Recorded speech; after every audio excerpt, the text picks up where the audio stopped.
Hey everybody, this is the Sliders Review, and I'm here today to talk to you about the drama that's going on in the MCU Blade movies. So, Mahershala Ali was literally about to leave the Blade movie once again, and it's all because of the script. Originally, it was reported that he was going to leave because the script sucked. So they reworked it and it still sucked. Why was he gonna leave this time? Well, it's been rumored that Blade isn't even the main character of his own movie. What the world, man?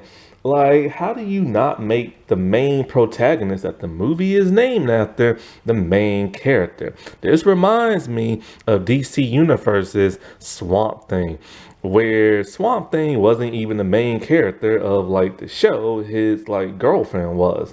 And so Blade's not even the secondary main character or the third.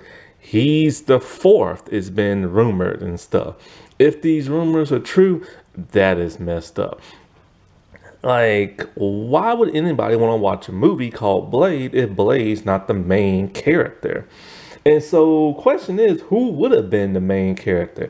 We don't really know who's all in this movie, but it's been reported that Black Knight, played by Kit Harington from Game of Thrones, is supposed to be in this movie.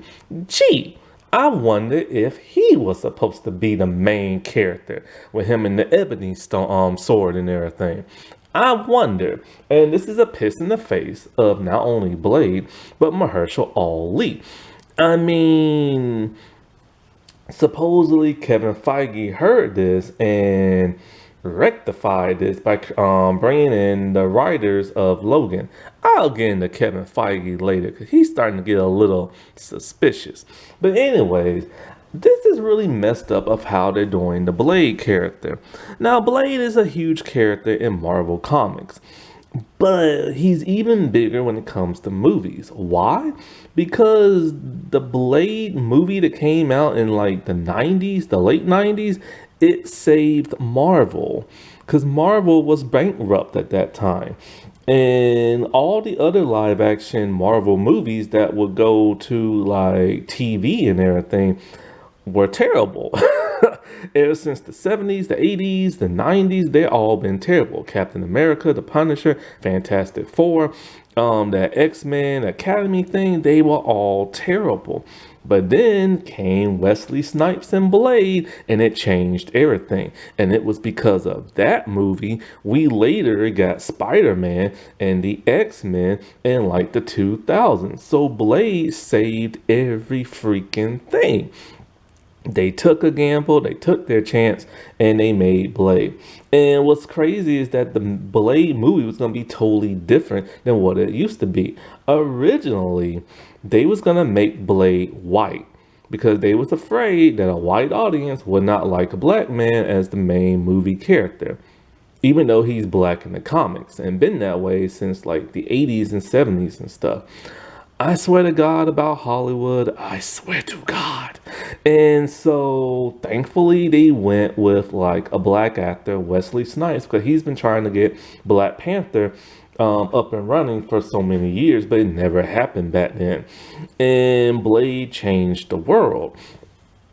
You know, I don't know what came out first, The Matrix or Blade, but somebody did Bullet Time first, and I don't know which one. And somebody did the whole trench coat wearing thing first, because Blade didn't look the way he did in like, you know, the comics. In the comics, he wore like a green jacket, and he was very old school, and he talked like white dude back in the comics. Then in Spider-Man the animated series in the 90s, they redefined Blade. They gave him Whistler, they gave him the black leather, the samurai sword, like all that cool stuff, you know? And so they translate that into live action with the movies. So Blade is a big deal. And you think the MCU would treat him more better because it would be no MCU if there was no Blade. And they've just been crapping all over that. And of course, Disney Marvel is all about the humor and everything. So I am not looking forward to Blade. hopefully they will get their act together. And, I just worry about the state that Marvel is in, or the MCU, I should say, because it's just stupid now. Because now they're thinking about bringing back characters that are dead in the franchise or old. They're thinking about bringing back Iron Man, Tony Stark. They're thinking about bringing back Black Widow. They're thinking about bringing back Captain America. These are rumors. And it's just kind of like, Tony's dead. Y'all made that decision. He is dead. Live with it. He is dead. And they're doing that because the state of Marvel just sucks now. And there's so many toxic guys all like, well, we don't like all this woke stuff and all this other crap. But it's just like, if they wrote better characters, then people would not complain so much. Because these are characters from the comics and stuff. Like, take Miss Marvel. The ticket sales are terrible. Like, I looked around the movie theaters in like my city, and nobody's buying tickets. Every like arena they have, every room they have, they only have less than like 5 people in each thing. Nobody is buying advance tickets for this. And, that is bad. But then, like, I don't remember much about the first Marvel movie, Captain Marvel. I just don't remember much about it. I kind of like put that out my head because I didn't really enjoy it. I think Brie Larson just isn't that great of an actress. She's okay. Like, she is okay, but that's about it. There's something off with her acting. The Monica Rambeau lady's okay, I guess, from what I remember from WandaVision. But then there's Miss Marvel herself. Look, that actress, if you can call her that, because she's not really an actress. She was just a regular person who happened to be an MCU fan, and they found that out, and they hired her for like the show. And she's never like been in anything. She's never been in commercials. She's never done TV or movies. She's never even gone to acting school. They probably got her an acting coach. Her acting wasn't that great in the show, and her acting from the trailer looks worse in the movie. And it's just kind of like, when people can't act in your movie, who the heck is going to want to see that? And so, like, then they keep changing her powers and talking about she's a mutant, and people don't want that because she's supposed to be an inhuman. And so it's just kind of like, Marvel's in a bad state. And as for Kevin Feige, he is acting a little suspicious. Why do I say Kevin's acting suspicious? Well, when every movie or MCU movie or television show does bad, they blame one person, Kevin Feige. But in the past, it didn't used to be that way. In the past, people praised him and thought he was a comic book movie god. Now everybody's crapping on him, and he doesn't like hearing that.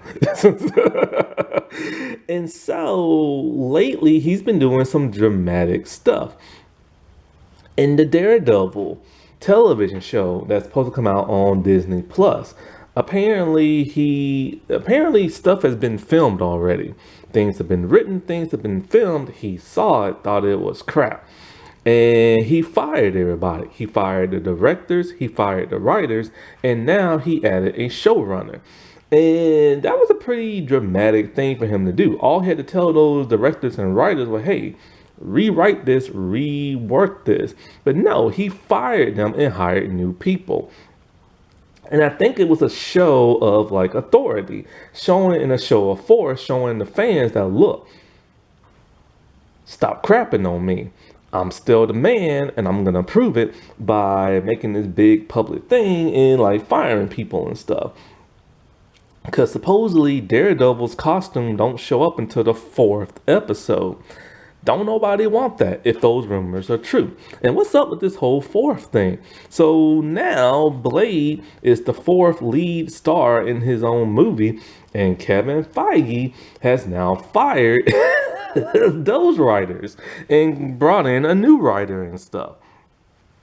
And it's just like, I think it's him trying to like show like his authority for us, trying to let people know that, look, I screwed up in the past, but I'm back. And not only am I back, but if you screw up, I'm gonna fire you.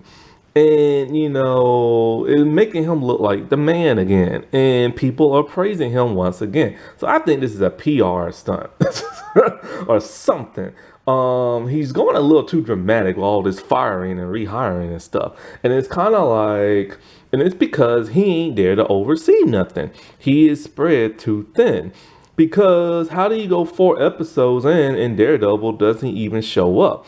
He is supposed to be the head and evaluate all this stuff as it's going on, but he can't because he's here, he's there, he's everywhere now. And he can't oversee things like he used to in the past. So this whole Blade situation is not looking very good. And when the final product does come out, and if it's still no good, then it's all like all this hoopla was for nothing. Alrighty, well, I'll talk to y'all later. Bye.